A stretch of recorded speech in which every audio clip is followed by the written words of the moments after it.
Zero rating of exported goods for GST-registered businesses. Are you exporting goods from Singapore?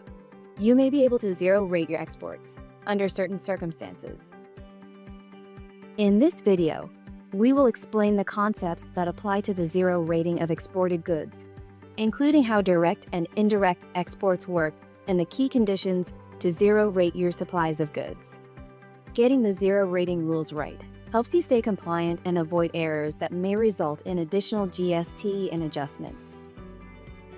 Zero rating of exports is when 0% GST is charged on the supply of goods.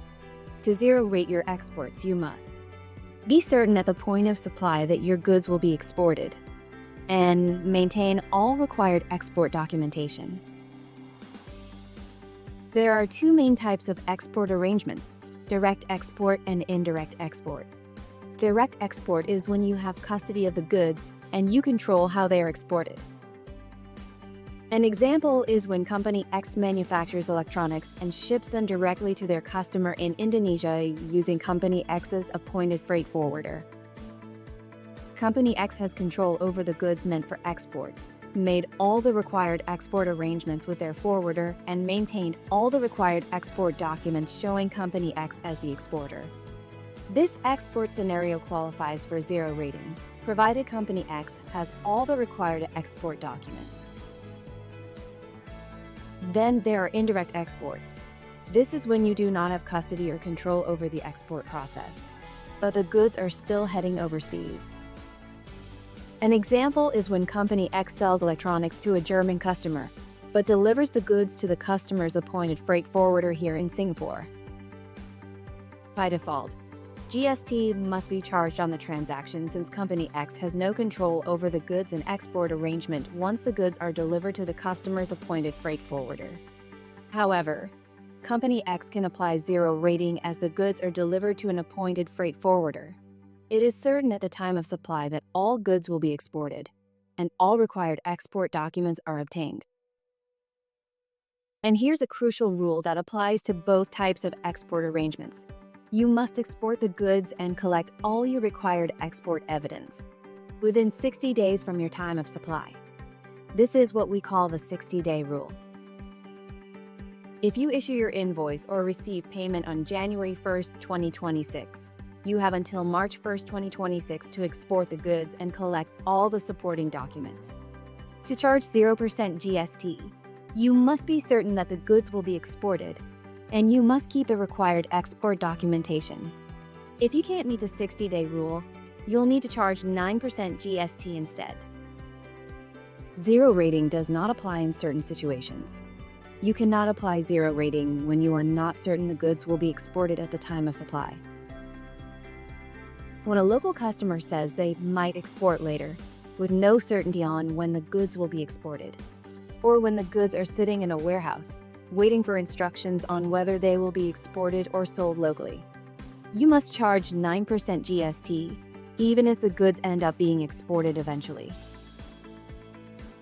You must keep the required record and evidence to zero-rate direct exports. You'll need two types of evidence, and both must be complete and accurate.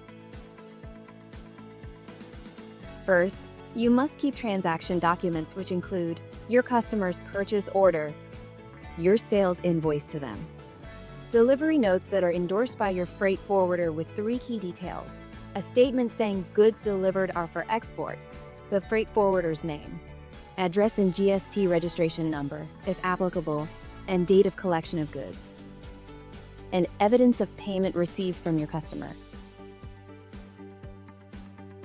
You must also keep transport documents, which includes a bill of lading or airway bill showing you as the exporter, or export permit stating you as the exporter, and the vehicle number if you're exporting the goods by land. If the vehicle number is not known at the point of export permit declaration, the vehicle number should be stated on the supporting document such as invoice, delivery order, or packing list subsequently after permit declaration. If the transport documents do not show you as the exporter, your freight forwarder can issue what's called a subsidiary export certificate. and it must contain specific mandatory information including a serial number, export permit details, your name and address, transport document numbers, and an authorized signature. If your documentation is incomplete or inaccurate, you cannot zero rate the supply. Every required document must be present and correct. Remember, you have 60 days from the time of supply to collect all required export evidence. Indirect exports can be less straightforward because you do not control the export process. However, you can still zero rate the supply if you're absolutely certain at the time of supply that all the goods will be exported. In addition to the transaction documents that you are required to maintain, you'll also need written instructions from your customer to deliver the goods to their freight forwarder, confirmation that the goods are for export only, and either transport documents in your name or a subsidiary export certificate from the freight forwarder. As with direct exports, if you can't be certain the goods will be exported when you make the supply, you must charge 9% GST.